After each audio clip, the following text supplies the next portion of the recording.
I'm going to go through the movement terms. Remember that these are movements and not positions. Sometimes when we're being sloppy, we might say my elbow is flexed.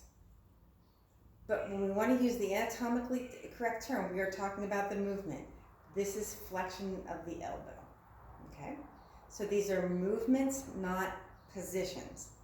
Number 2, we always start in anatomical position or zero position.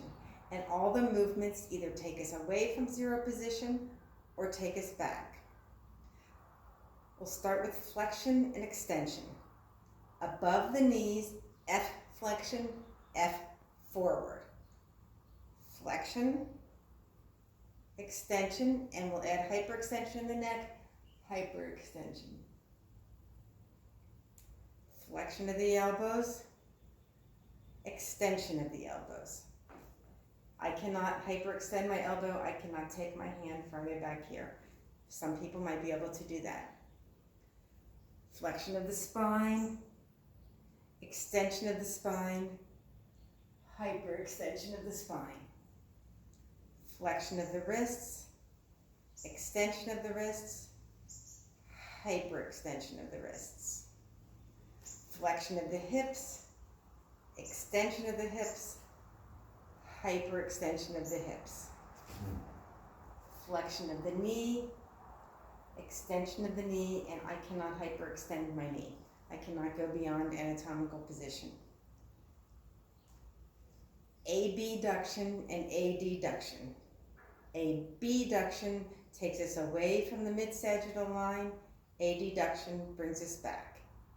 Abduction of the shoulders, adduction of the shoulders. Abduction of the fingers, adduction of the fingers. It's hard to do. Abduction of the wrist, adduction of the wrists. Abduction of the hips, adduction of the hips. Okay. Elevation, to raise vertically up, depression, to go down.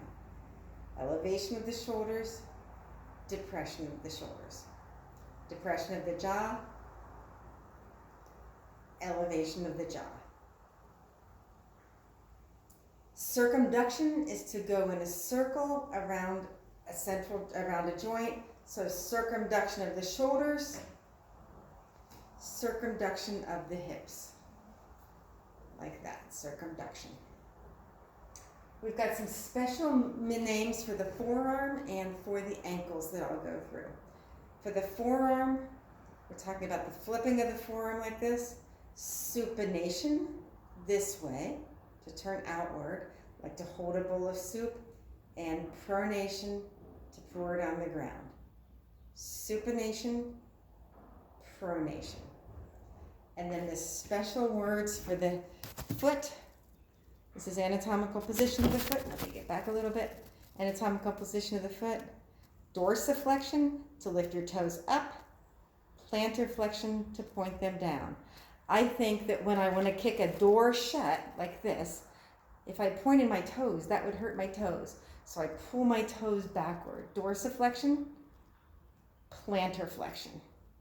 And then inversion, get a better view of my foot here. Inversion, to turn my sole inward like this, and eversion, to turn my sole outward like that.